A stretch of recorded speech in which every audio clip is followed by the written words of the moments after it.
Many intellectuals have stated that Daddy did these so-called artsy-fartsy movies. So, the Gotham Award nominations happened. They did some interesting things, and we're going to predict the winners. Also, Celine Song, the director of Past Lives, is making a new movie, and we're going to talk about it. And we're going to discuss what Netflix should be campaigning at the Oscars. Lots to talk about. Let's get into it. Hello, everybody. Welcome back to Oscar Buzz. Trevor here, joined by Thomas, as always, and we are talking about this week's news, so let's get into it. So first, we're talking about Martin Scorsese's been in the news a lot. He got a Letterboxd account. That's fun. At the time of recording, he's 8,000 followers away. But by the time this goes out, he'll be the most followed account on the site. And he also, when asked about Quentin Tarantino, said that he was built different because he didn't retire, which is so funny. Anyways, let's talk about the actual news. The Gotham Awards happened. I did a reaction video for this earlier in the week, which you can find. Check out. But I haven't heard your thoughts on these. And we're just going to talk about our personal picks and our predictions in each category. So best feature, we got Passages, Past Lives, Reality, Showing Up, and 1001. I've seen all 5 of these, and all 5 of them are good. Yeah, I mean, I think this is a good lineup as well, especially for highlighting the smaller films. You know, the rules were changed this year, so they could have gone for a much more conventional. Exactly. They could have gone for a much more conventional best feature lineup, but they didn't. They went for things like Passages and still pushing that Past Life love. So, yeah, I think as a whole, I'm happy with this lineup. Personal pick for me would probably be Past Lives, although Passages would be quite close. And then what I think will win will also probably be Past Lives. Yeah, I think, Past Lives did quite well, got 3 nominations. All of Us Strangers actually got more, but that's eligible for International Feature because that's how they count a film. Weird. Yeah. You're foreigners. Yes. You are actually. So technically. But also want to throw some love to Showing Up. Kelly Reichardt. Probably my favorite working director today. This wasn't my favorite of hers, but I still really enjoy it. Reality is a bit of a weird shout. I like the film, but this was its only nomination, which is wild considering Sydney Sweeney couldn't get into lineup of 10. But it's a different jury for each category, so it's I don't know. I just sort of gloss over some of the Gotham's picks. Some of them every year, I just think, okay, you're on your own wavelength there. I don't really know what you're doing, but sure, why not?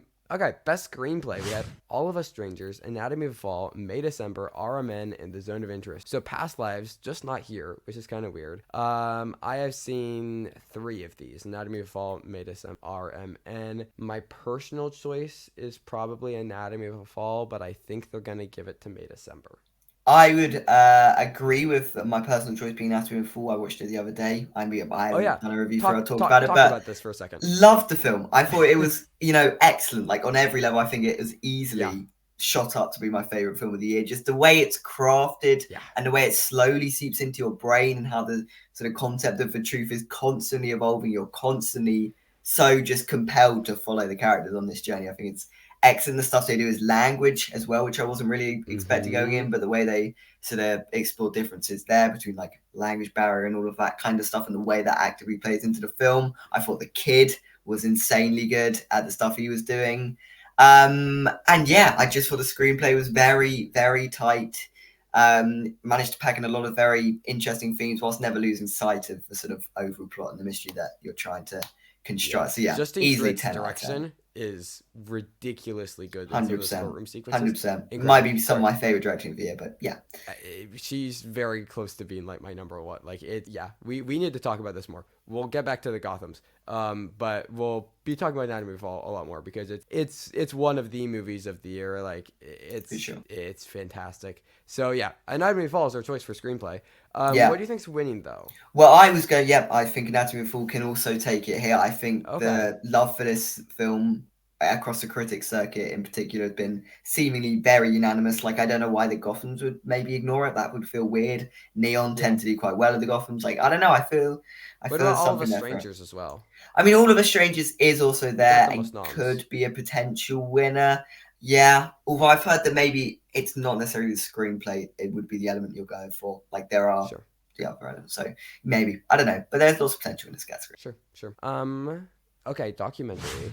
We have 20 Days of Mariupol, Against the Tide, Apollonia, Four Daughters in Our Body. I've seen 3, 20 Days of Mariupol, Four Daughters in Our Body. My favorite is probably Four Daughters. It's I really really liked it. It's like a really upsetting Nathan Fielder thing. Like it's like this like recreation of like past trauma and like Yeah. how religion can radicalize people. It's really really interesting. I think they're probably gonna give it to 20 Days of Mariupol though. It's very conventional and it's a bunch of found footage and it's gonna make people, it depends on how much people still care about the Russia Ukraine thing. Yeah. I mean, I haven't seen any of these. My documentary watching is usually quite limited until we get to sort of see the major ones, and then I'll watch through them all, obviously. But yeah, like I agree. I think 20 Days of Mariupol. In this case, I'm just going for the biggest name, the one that I've heard of, because a lot of times those are the sort of documentaries that are able to establish themselves here. Like they're just the ones that are more known, have a bit more exposure around them. And 20 Days of Mariupol is definitely that one. It feels like For sure. International feature, we have All of Us Strangers, Anatomy of a Fall, Poor Things, Totem, and The Zone of Interest. Poor Things missing out on the screenplay is kind of interesting. Something to note. Yeah. Especially when something like Zone of Interest got in. I also didn't mention RMN, great nomination there. But here, my personal choice is going to be Poor Things. I've seen that and Anatomy of a Fall. I really want to see all three of the others. I've heard great things about all of them. But I'm going Poor Things, and I think they'll go for it. Yeah, I'm stuck between that and All of Us Strangers. Like, you could just logically work out Could be that Zone. I guess they It could be gave. Zone, I mean, it though. could also be Zone of Interest. We'll see how much of a credible thing that really can be, and can it establish itself? Because I still see a path for Zone of Interest to get back into a Best Picture conversation. And, like, Yeah, obviously, the there's a Gotham's not world. that important, but it needs to start picking up this critical acclaim here and these kinds of places. So I could see Zone. I would agree though. I think I would ultimately land on Poor Things. And Anatomy of a Fall would be my personal pick though. Yeah. And like genuinely though, like out of this lineup, I could see anything winning except Totem. Sorry, Totem, but like, Yes. I mean, Anatomy could also win. Like it could genuinely I be mean, any of the other it won the films. Palme d'Or. Like it was Yeah. what? Yeah. So Yeah, why not? absolutely. Breakthrough director, we have Michelle Garza Cervera, as I'm gonna say that, for Sarah the Bone Woman. Got Raven Jackson, All Dirt Roads, Georgia Oakley Blue Jean, A.V. Rockwell for 1001, and Celine Song, Past Lives. I have seen 4 of these. I haven't seen Huesera yet, but I want to. I know a lot of people who liked it quite a bit, and it's been on my watch list all year, so I need to get around to it. You know how happy I am that Raven Jackson got some love for All Dirt Roads Days. Obsessed with this movie. Absolutely loved it at Sundance. It was a bit divisive because it's, weird and slow and has no plot. But like those are the things that I like. So yeah, very happy that I got in. But my choice would be Celine Song for Past Lives, and I think she's going to win. Just completely agree. She'd also be my personal pick, and who I think will fairly easily take this one. Yeah, because you've seen Blue Jean and Past Lives, and I love Blue Jean. So Blue Jean's really really good. Great, it's a great nom. Good to see it. I'm kind of disappointed though, because Rosie McEwen didn't get it. Yeah, I mean, I guess annoying. Yeah, but when you're comparing, I guess the performance to just everything else that there is, like breakthrough director would be a less stacked category, I guess, to get into here and to go for something like that. Sure. Let's talk about the performance categories though. Which I like that they're doing the non-gender 10 in each. I think that's for sure. That's probably where we're going to end up with all award ceremonies, and I'd like to see more awards bodies adopting it. I even think that you could do lead comedy, lead drama, supporting comedy, supporting drama, because there's a lot more difference between a comedic performance and a dramatic performance, regardless of gender, than there is between a man doing it and a woman doing it. It just feels very weird and arbitrary to separate them by gender when there are still other ways that you can separate them and still give out the same amount. But anyway, for sure. And I mean, it would also make predicting a lot more fun if it was just like 10 spaces. Yeah. You had to just fill with there's no reason not to do it. So I don't know. It would just make total sense. And of course, it's the smaller ceremonies that like Gotham that do it first, and there's a bandwagon that we need to jump on. Yeah, for sure. But we got Anjanou Ellis in Origin, which is kind of fun. Lily Gladstone, The Unknown Country. She's incredible in this, and I'm very happy that she got in. Greta Lee, Past Lives, great. Franz Rogowski, Passages, great. Bebetita Sajo in Our Father the Devil. I saw this last year And I didn't love it, but she was good in it. Andrew Scott, All of Us Strangers. We got Kaylee Spaney, Priscilla, which is kind of interesting. She shows up here. Yeah. Tiana Taylor, 1001, Michelle Williams showing up, and Jeffrey Wright in American Fiction. So notably, no Sandra Hüller or Emma Stone, even though their movies got in elsewhere. Yes, yeah, and I mean the acting categories are always a bit weird at Gotham. Like Yeah, again, yeah. they're just often going on their own wavelength. But the rule change has created quite an interesting balance of just films that don't really necessarily belong together. But yeah, like it's an interesting lineup. It's a very interesting lineup. If I was talking personal pick, I would probably say Greta Lee. I'm also going Greta Lee. I think And she is I phenomenal think in that film, and yeah. I think she'll win as well. Like I think Past Lives will be the film of Gotham's. I think it wins all three that it's up for. I agree. I think Greta Yeah. Lee wins here. I mean, yeah, she was my favorite performance of the year until Lily Gladstone and Killers of the Flower Moon. But like, I still think that Greta Lee is astonishing. They're still my For two sure. favorite performances of the year, regardless of category, gender, whatever. Like, they're both incredible. So yeah, Greta. Great. So Jeffrey Wright's an interesting one. Because you remember last year, I think Daniel Deadweiler won here, so they like their biopics. Yeah. So I also think Kaylee Spaney could. Agreed. Actually, I mean, she was able to win Venice, so like, Yeah.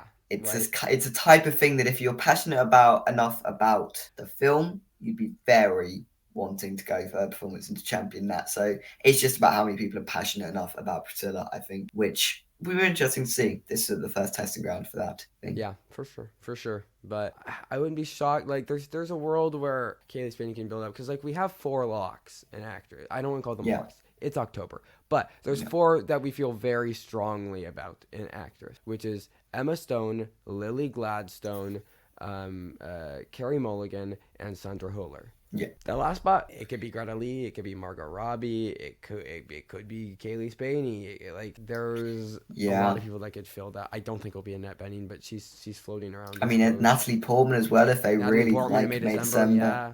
I mean, she's great. Like, Exactly. There's stuff there. There is stuff there. It's an interesting category, especially as you say that 4th spot. I agree. I do think we have 4 fairly comfortable, fairly strong. fairly strong. Yeah. Okay. Supporting performance. Another very bizarre category. We have Juliette Binoche in The Taste of Things. Didn't get an international feature nomination, but Juliette Binoche, Penelope Cruz in Ferrari. Is this gonna become a thing? No, it can't really be. No. No. Jamie Foxx, They Clone Tyrone, which is random. That was like a Netflix movie. Claire Foy, All of Us Strangers, whoever. But not Mescal. But not Mescal. Also, nobody from Past Lives in this category, which is a choice. No. Yeah. Ryan Gosling, Barbie. That's the one that everybody's talking about. We'll talk.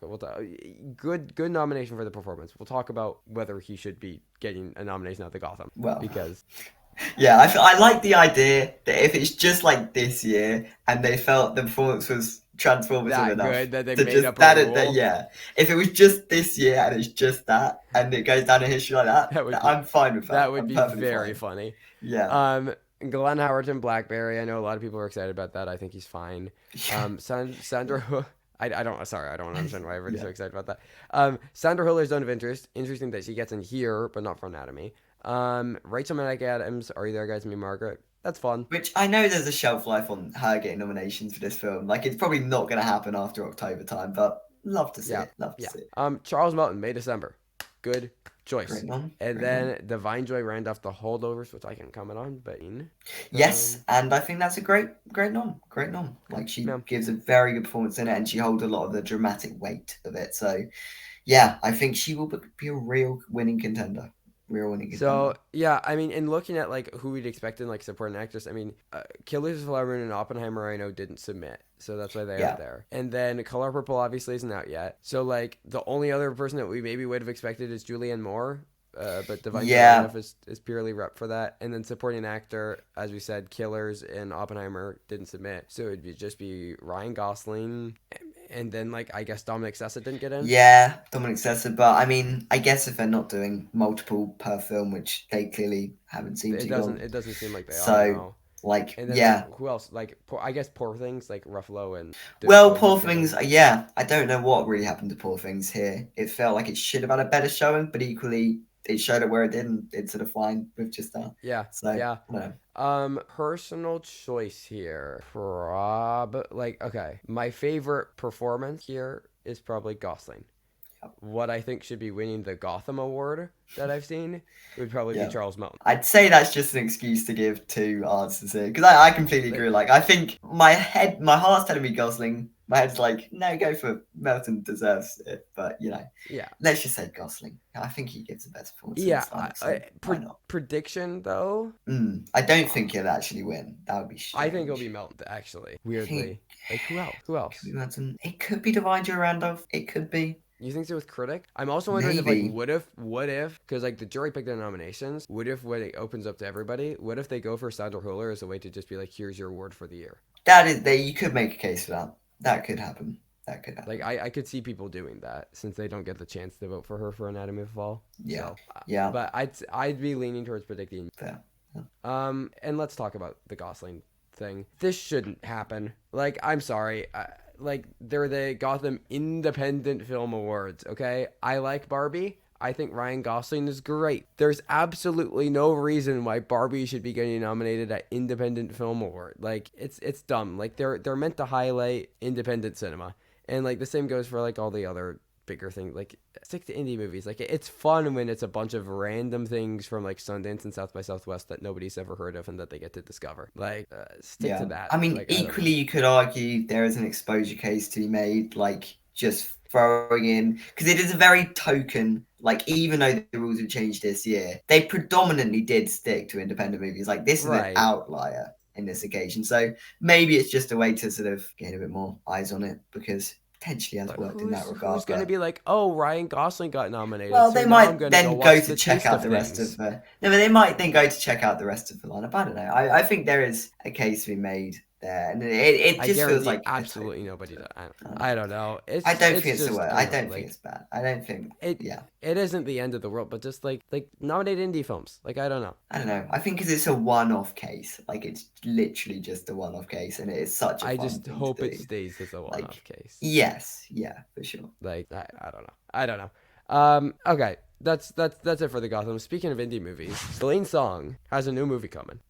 It's called Materialist, and it apparently is starring Jeremy Allen White and Jodie Comer. Yeah, which I think is a great pairing already. I can see those two having great chemistry with one another. And if we saw nothing else in past lives, it's Celine Song definitely knows how to direct people to have chemistry with one another. So yeah. So the other information that we have is that it's apparently a rom-com inspired by James L. Brooks movies. So things like Broadcast News or Terms of Endearment. And the synopsis, set against the vibrant backdrop of New York City, a city that never sleeps and is known for its diverse and dynamic relationships, Materialist provides a unique glimpse into the lives of the city's elite.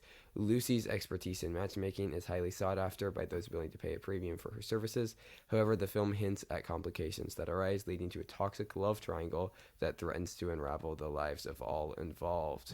Now, is she actually going to go for the love triangle this time, or will this be another, play on the love triangle like past lives? Deconstruction of that idea. I don't know, maybe, potentially. But it sounds very interesting. It sounds like definitely a project that is sort of an extension on what we saw in past lives from Celine Song, which is nice to see a director sort of involving. But yeah, exactly. It also seems more fun. Similar themes. Yes, it definitely seems a bit more mainstream, I guess. And still A24. And still A24, which is nice, which is good. They're a good pair. Yeah, but I mean, not too much to say on it other than like this is fun. Like, yeah, more Celine Song. Very excited, and apparently it's going to start shooting as soon as the strike is over. Cool. So yeah, very excited about this. I have a cat here. Say hi. All right.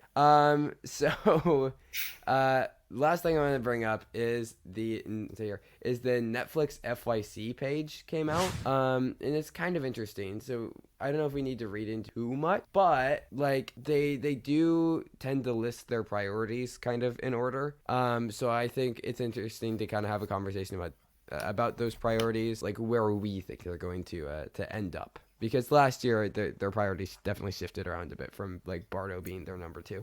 Yeah.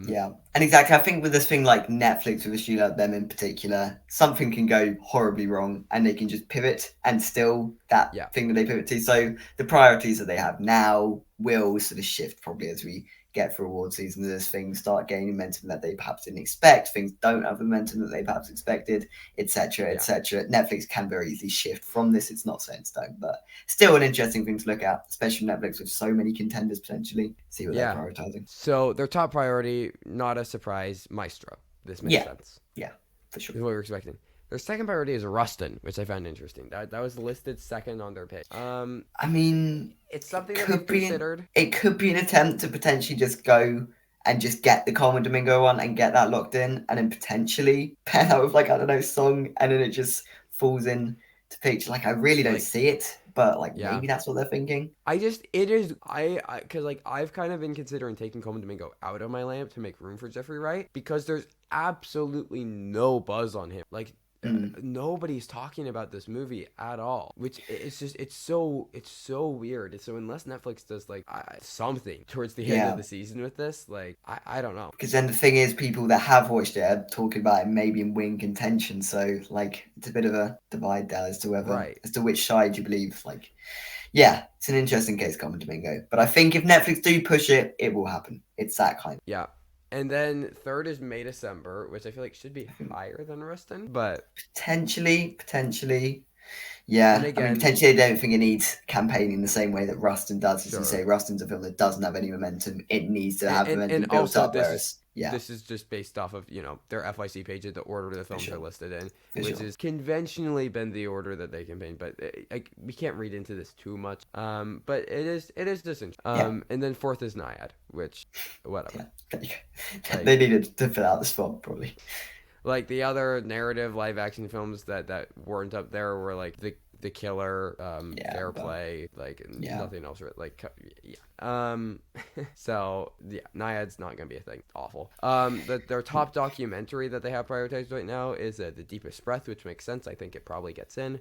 Like sports doc Sundance thing. From the animated side, the thing that was actually listed at the top of their page was Chicken Run: Dawn of the Nugget, which is interesting. Not Nimona, but I mean, this was expected though. I think this was expected. We had it in because it sort of fits DreamWorks. Plus, they've liked Aardman before. Plus, it's Netflix as well. Like, it's a mixture of a lot of studios and things that they've liked and have gone for before. So it makes sense to be Netflix's top priority and to fairly easily get in. I mean, obviously it's not winning, but No, I think he definitely. I mean, as Aardman as well. It feels like a pretty perfect match.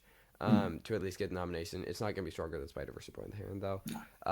So yeah, I don't know. I think Maestro will stay the number one. I don't see anything else usurping it. But if anything else is gonna get a picture nom, I think it's May December. I mean, most likely. After having seen the film, I don't know if it really necessarily feels like a Best Picture thing. No, me neither. But and maybe Netflix just gets one again. I know we'd always last year. Exactly. Will be Netflix's second. It was like, oh well, it was just one. They just got all quiet. Yeah. And maybe that happens again. So potentially, that's what I'm guessing happens. Because I mean, they don't have any top contenders. Like usually when they get to it, it's like they've got their one top one that's guaranteed. Yeah, they have their win, and then they can push another one. Whereas like Maestro's like, I don't know what, 7 probably at this point, 7 or 8 in Best Picture. 6, 7, 8. Yeah, exactly. It's in that sort of range. It's not a top contender. It's something that Netflix will still have to push, limiting their sort of facilities to actively try and push another one for Best Picture campaign. But yeah, for sure. But I think that is it. Anything else that you have to say on this? No, I think it's been an interesting week in film. Definitely a busy one, which is nice to see. It definitely feels like we're heating up and getting into. Let me see where Scorsese is on Letterboxd by now. Yeah. By the end of our recording, here we go. And again, he'll definitely have crossed it. 166. He's went up 4,000 in the time that we've recorded this video. That's within the next 20 minutes actually. By the end of this recording, he will probably have become the most followed account on Letterboxd. Go follow Martin Scorsese on Letterboxd. Okay. Thank you everybody for watching. You can find links in the description to support SAG Strikes. In addition to following us on social media, you can stick around for more reviews for film, talk about the Oscars, the Grammy nominations are upcoming, Emmy stuff, all that fun stuff. But until then, stay safe everybody and goodbye.